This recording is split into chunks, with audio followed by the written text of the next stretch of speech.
Well, that was kind of a downer. Got a real uplifting psalm we're going to look at this morning, but I am excited to have the chance to bring Psalm 42 and 43 before us this morning because there's a lot of good things here for us, things that we desperately need as people living in a broken world. The Psalms are really quite amazing if you think about them. I love the Psalms because they're just so different.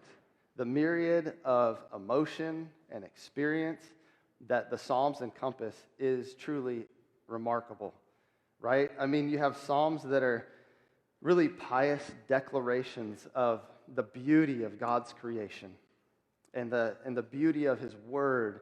And then you turn around and have a Psalm that is somebody asking God to decimate a group of people on their behalf.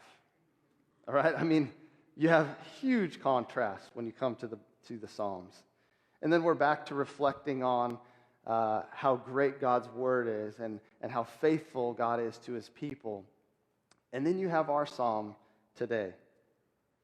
We have a Psalm here where the writer is basically saying to God, God, I need you, desperately need you, and you're not here.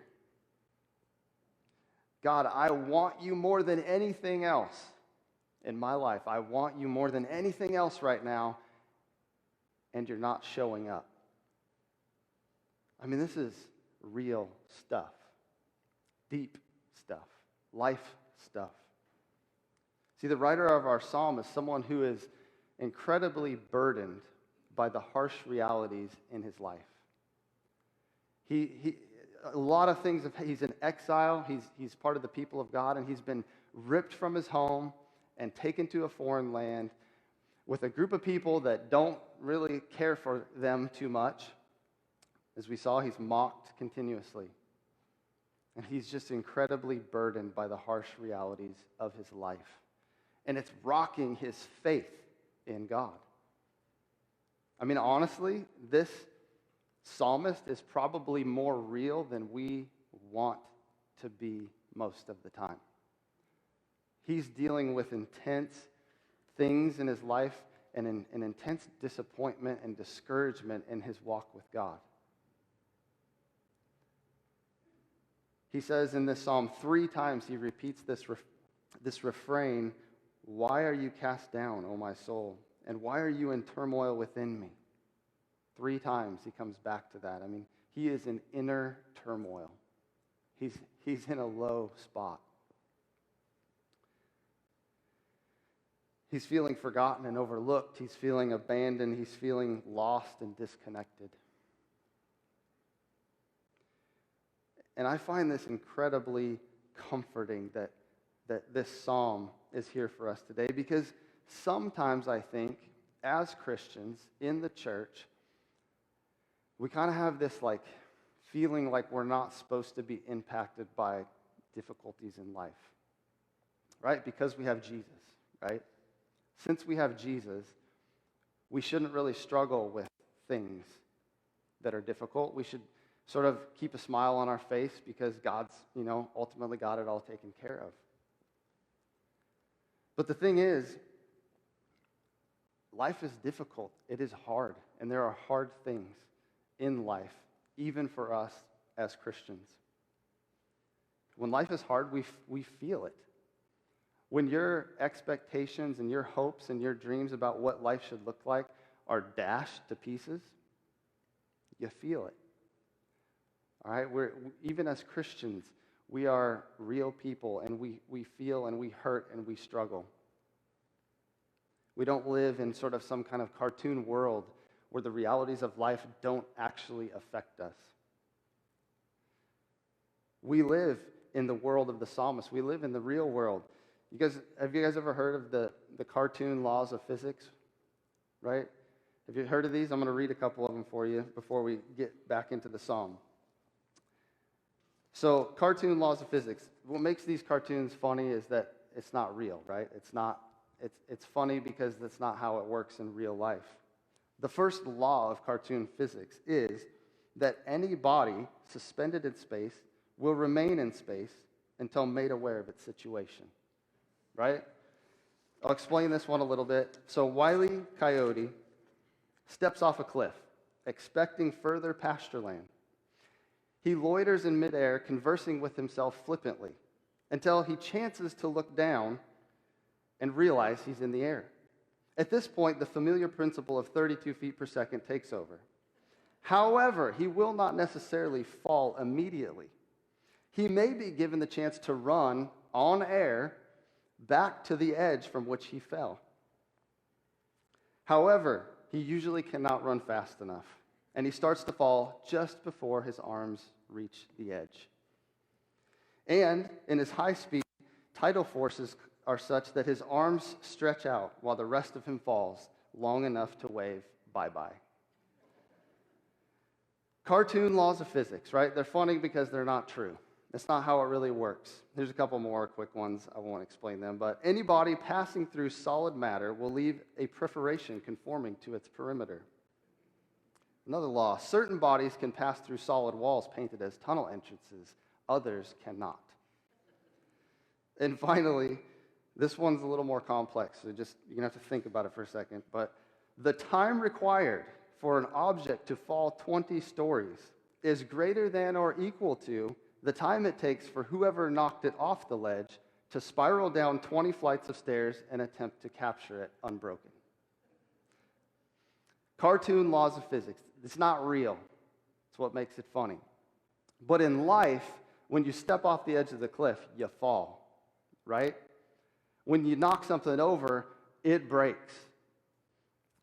That is the world we live in, the real world. And that is the world that the psalmist finds himself in. He's a broken person in a broken world, and it hurts. And he is struggling. He is in the depths of despair.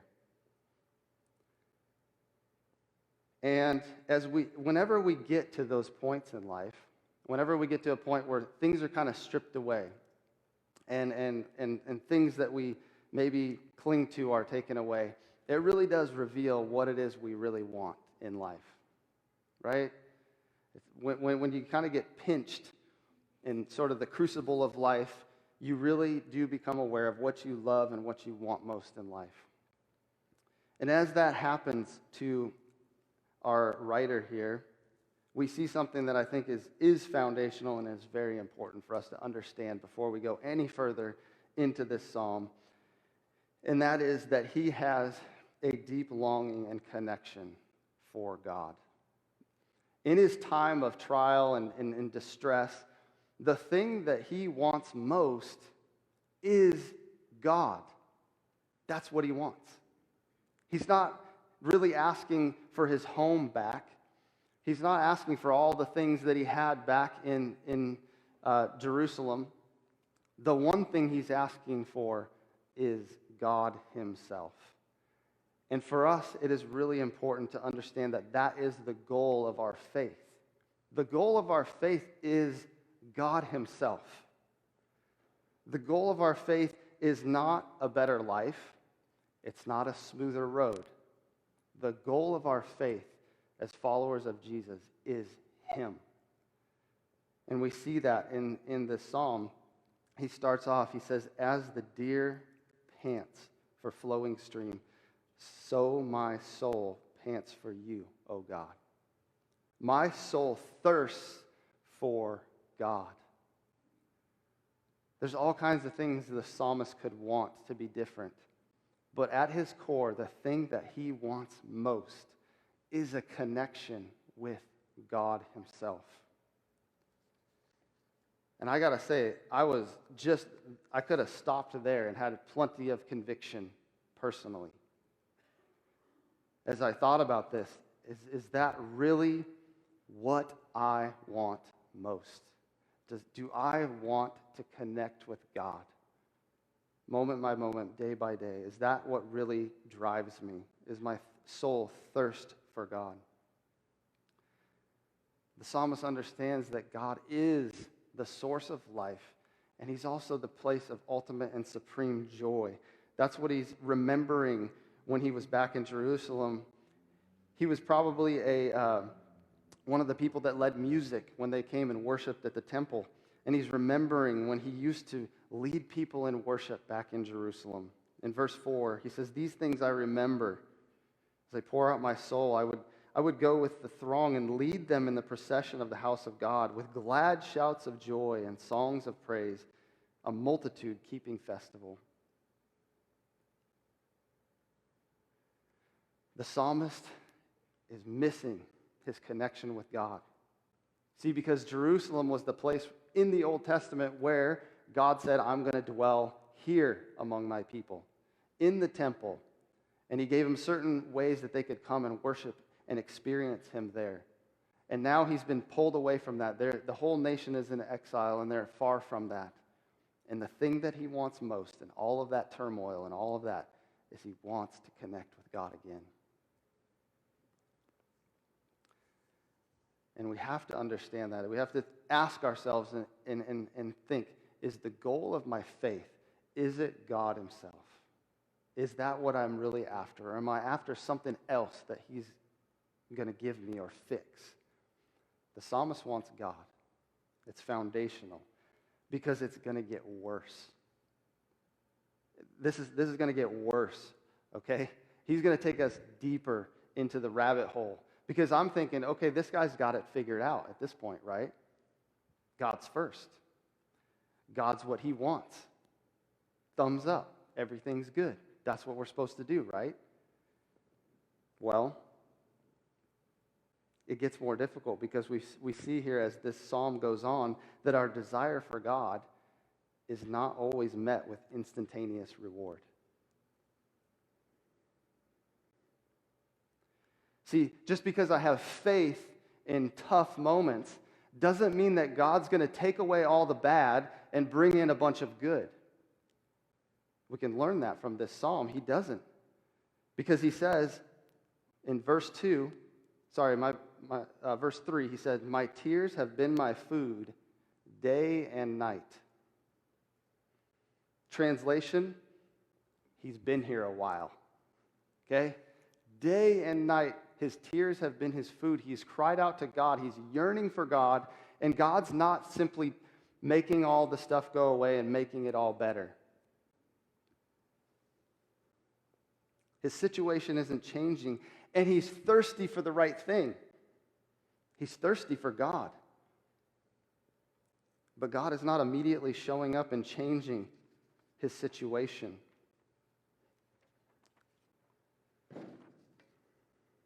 And I think it's easy when things don't get fixed right away. When God doesn't simply just make it all better. It's easy to turn away, to become discouraged. But yet, I think we see the psalmist as he's struggling and working through this, we see his faith in God is still there. And one of the things that he does as he's struggling through this is he remembers, right? He looks back to when times were different. And Dan spent a long time looking at this last week, the memory stones, and the importance of God redirecting his people to remember his faithfulness in the past. And so I'm not going to spend a ton of time here because Dan did a great job last week, but I do want to highlight something about biblical remembrance. Because I think it's easy when you're in a tough spot, when you're in a rough place, when you're remembering when it wasn't like that, sometimes it kind of has the opposite effect. Right? When we talk about the good old days, usually what we mean is it's not very good right now, right? And we're kind of highlighting and focusing on that, right? It's like, yeah, the fishing hole is fished out. Used to be so good, it's not anymore, right? The old neighborhood is overpopulated and overrun. It's not what it used to be. So we're kind of like remembering, and we're also kind of like griping about how bad things are right now. Does that make sense? But you see, it's really significant because when God asked his people to remember, it's not so that they can complain about the present,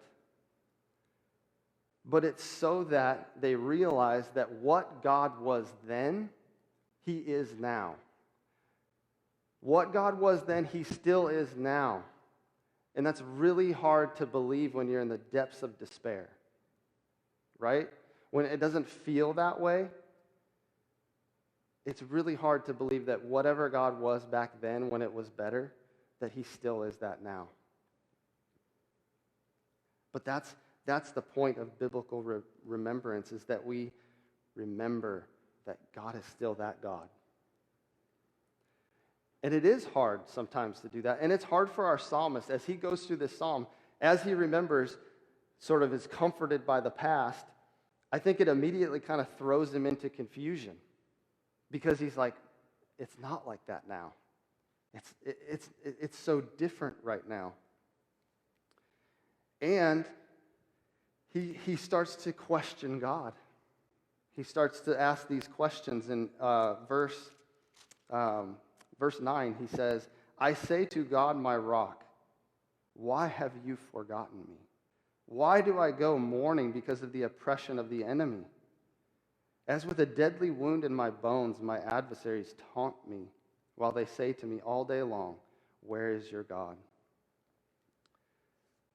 See, not only do we not exactly experience instantaneous reward by having faith in God, but oftentimes our life experiences may lead us to question God. See, when what we know and what we believe doesn't really sometimes line up with our experience, our present experience, it throws us into confusion and disillusionment, and sometimes we don't know what to do. And the psalmist, I think that's where he is. I say to God, my rock, why have you forgotten me? He's in a bad circumstance. He's feeling flattened by life and forgotten by God.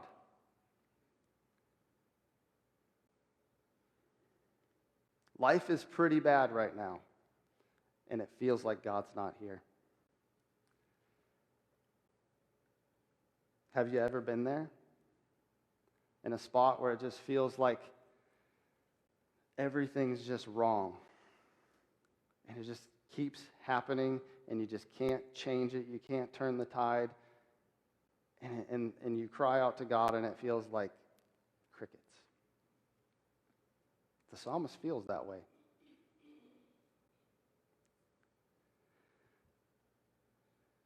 Life is bad, and it just like the poopy pile just keeps getting deeper and bigger. And he's just crying out to God, and it seems like God's not there. Every summer for the last 18 years, I've been going up to Alaska, and I commercial fish up there in a place called Egegik. It's a little village out on the Aleutian Island chain, and it's really remote. There's no roads there. You got to fly in. And our fish camp has no running water, no electricity. Everything that we do out there, we have to bring in, set up. And so basically, a lot can go wrong. A lot can go wrong. And over the years, there's this little, I find myself just sort of like murmuring this phrase. Egegik doesn't care. Egegik doesn't care. This summer was a doozy, right? The weather was terrible. We had 5-6 days bouts of like 35-mile-an-hour winds. Just doesn't stop. Makes fishing really hard. Currents, and it's just nasty. And you go to bed and you wake up and you just hope that it's going to stop the next day, only to be waken up by the cabin shaking. The wind is blowing so hard. And so we just kind of sometimes around fish camp, we'll just kind of jokingly say, like, something will go wrong and be like, Egegik doesn't care. It doesn't care. It doesn't care that, that things are hard, because one more thing will go wrong tomorrow.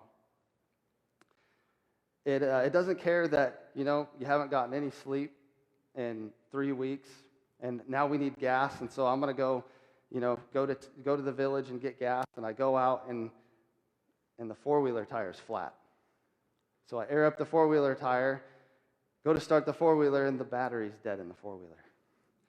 So I get all that taken care of, start the four-wheeler, and I start driving down to go get gas, and all of a sudden I realize the trailer's not attached to the ATV anymore.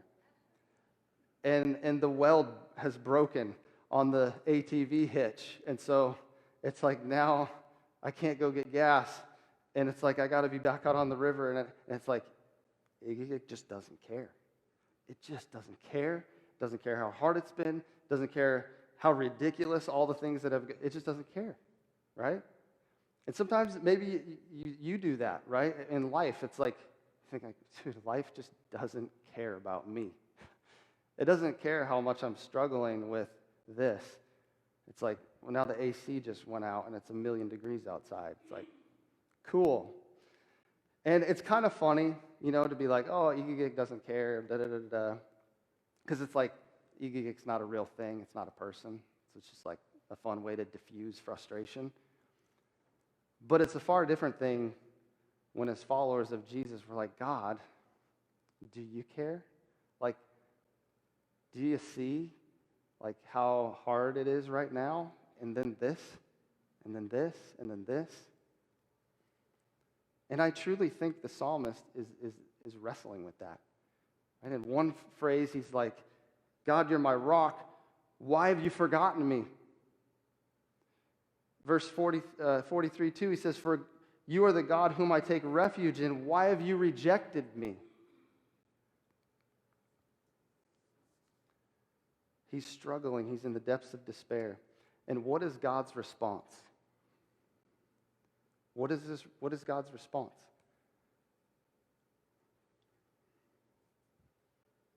Well, he put this guy's conversation with him in his holy word for us to read. I would say that was God's response to him. I mean, it's incredible that this is in God's word. This guy is literally saying, God, I want you so much right now. And I can't get you. I want you to show up right now for me, and you're not coming. You're not helping me. And God puts this in his word to us. Why? Why would God do this? It seems like kind of bad PR, right? I believe one of the reasons God puts us in his word is because he wants us to see faith and the struggle to have faith in the depths of despair. That life is gonna be hard. We are broken people in a broken world. And that it's gonna be hard. But that we can have faith. That God is still who he was then. He still is that now. And I think he wants us to see that we can come to him in those times. And it's a weird deal because it's like his struggle is pretty much with God. Like, I think he's struggling with God, but yet he doesn't go away from God. He still comes to God with his struggle. God, my rock. Good theology. Why have you forgotten me? Right? See, he doesn't just simply like go to social media and blat out some post about how lame God is right now. He also doesn't suppress his frustration because he's a good little Jewish boy, and man, you just can't say those things about God. He also doesn't walk away from God because he's not getting what he wants in life right now. But in the depths of his despair, he turns to God. I think it's profound. And I think it's partly why it's in here for us, so that we can say, you know what? Okay, I'm a visual person. When I see this guy kind of struggling through things, and I'm sort of removed from the situation,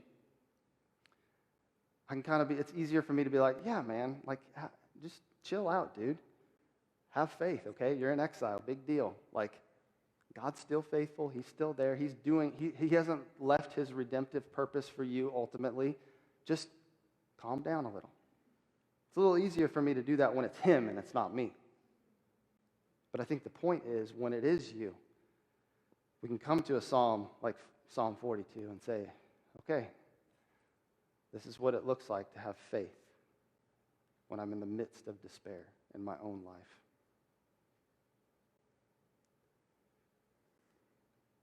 See, turning to God in our darkest moments and our deepest struggles is exactly what the psalmist is doing here, and I think it teaches us a couple things. And the first is that turning to God in our darkest moments with our deepest struggles is possible. It's possible. Now, I'll admit, that's a weak preaching point, okay? It's kind of lackluster, right? Like, okay, it's possible. But you know what? When you're in the depths of despair, I think that maybe is what you need to hear. I know it is for me at times, because sometimes it doesn't feel possible. It feels like I'm too far removed, too far in the pit, and it's like, I can't go to God right now. And just simply understanding that the reality is that it's possible. It's possible to turn to God when you're in your darkest moment, in your deepest struggle. And it's what I believe we see him doing. In verse 43, verse 3, he's crying out to God again, saying, "Send out your light and your truth. Let them lead me. Let them bring me to your holy hill." He's struggling, and his struggle is with God. But he still cries out to God in faith, in his desperation.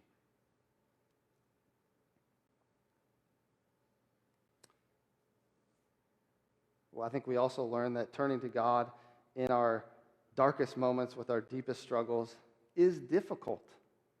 It's okay. It is hard. It's difficult.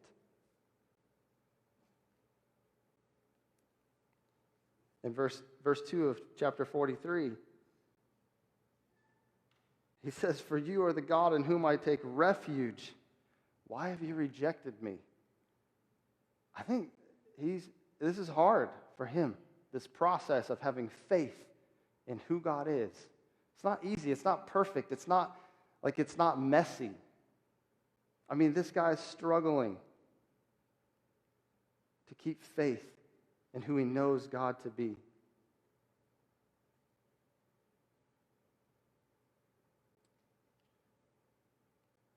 Another thing it is it's transformational, though. See, the psalmist, there is a progression in these two psalms. See, 3 times he says the same thing. "Why are you cast down, O my soul? Why are you in turmoil within me? Hope in God, for I shall again praise him, my salvation and my God." It's the same words, but if you read this start to finish and just keep reading it and looking at it, it's like he really does go from sort of just kind of being inside of himself and just kind of introspectively looking at his life to where he really does start to turn to God and direct his conversation to God and ask God to lead him and help him. And even in the repeated refrain, "Why are you cast down, O my soul? And why are you in turmoil within me?" And then he says, "Hope in God." So when he's just himself, he's like, "I'm a mess," right? "I'm in turmoil." It's not like he's fixed, but the very next thing he tells himself is, "Hope in God. He is my salvation. It's not in here. I can't fix this. I'm a mess. God, you're my only chance." It's transformational. It doesn't necessarily change the circumstances. Nothing in his circumstances change, but I do think he changes. And I think we change when we turn to God in faith in our desperation. The last thing I'll say here is turning to God means you are turning away from yourself. And man, this psalm shows that so much in that repeated refrain, right? It's like, I'm in turmoil. This is me. And then he lifts up his eyes, and it's like he redirects his attention towards God. And so when we turn to God, it necessitates that we turn away from ourselves. And this is so important for us because we can't fix ourselves. He can't fix the problem. He is in utter turmoil. He doesn't get any better, right? He doesn't get any better. He just comes to the realization that he's probably worse off than he thought, right? He's just talking, gets himself all, and he's like, basically like, I'm a mess. God, I'm a mess. My hope is you. My salvation is you. And that is so important for us to hear. Because the thing is, life is hard, right? I mean, even when we have amazing things, like a wife, a husband, kids, a house, a decent job, life is incredibly hard, often because of those things I just listed. A wife, a husband, a house, a decent job. We live in a broken world, and we're broken people. And so it is hard. My wife is a saint, right? Because she lives with me. And over the years, we've kind of learned to label something about me called a funk, right? It's like sometimes I get in what we call a funk. And lo and behold, this week, I got into a funk. Right about the time that I was going to hammer down on this message, right? It's like Thursday, and Jake's like, "Where's your slides, man?" I'm like, "Yeah, I'll probably work on that tomorrow." Meaning the message, not the slides. And so I'm just like in this funk, and I start to like just think about life and just detail stuff, and I start to get stressed out, and then I start to get critical and negative, and like I can see it happening. And sometimes I can curb it, and sometimes I just can't seem to curb it. And I'm just in this spiral, and I hate it. I don't hate being around myself. I'm like, ugh. I'm the worst person ever right now. I can't imagine what it's like to live with me. And so here I am, looking at Psalm 42 and 43, trying to figure out these spiritual insights into God's word, and I'm like a big turd, okay? I'm in a funk. But by the grace of God, and because of my lovely wife, I just was like working through some things, and honestly, like, okay, here's this psalm, and honestly, it just feels eerily like it's something that I need to hear right now. Because I feel like I'm in despair right now. Like, it's nothing like crazy bad, it's like a lot of it's just internal me stuff. And it's miserable. And I'm like, ugh, like stop doing that. And then it's like I turn around and I'm doing it again. And it's a funk. That's the only way I can describe it to you guys. My wife knows what I'm talking about. But it was like slowly God began to these words began to speak to me. It's like, dude, it's right here. It's like I'm cast down. I'm in despair. I'm in turmoil within me. What's the answer here, God? And it's simply to turn to Him in my desperation. Not to try to fix myself first. See, here's the thing. The first step is always, always, always away from me and towards God. It's always that. It's never not that. You're never going to fix yourself. You're never going to get out of whatever you're struggling with. You can't will yourself out of depression. You can't, any of that stuff. You can't do it yourself. The first step is away from you and to God. Just as the psalmist does in his moment of desperation. He doesn't fix himself. He cries out to God in faith and says, God, I'm a mess. You're my only chance. You're my salvation. And so it's not a silver bullet here. It's not something where faith makes the circumstances get better or go away. But if you, like the psalmist, truly want God more than anything else, this is incredibly good news. He's there. Even when it feels like he's not, he's there. He is who he's always been. He will be that forever. And what he's asking us to do in the moment that we're in desperation is not fix ourselves, but simply to turn to him, to hope in him, to look to him for our salvation. And I would just ask you to think, is two things. One, do I have an appetite for God? Do I truly hunger for him? Do I want him more than anything else? And if not, start repenting there of whatever it is that you want more than him. But if you are somebody who's like, yes, that's all I want. I just want God. I want to connect with him. Or maybe you're struggling with something that you just feel like you can't get out of. I get it. Do you have that regular rhythm of turning away from yourself and turning to God? I mean, it's a beautiful thing. And I would encourage you to turn to him, to turn from yourself, to stop trying to fix it all, save yourself, and let him be who he is, your only hope and your only salvation. Will you pray with me?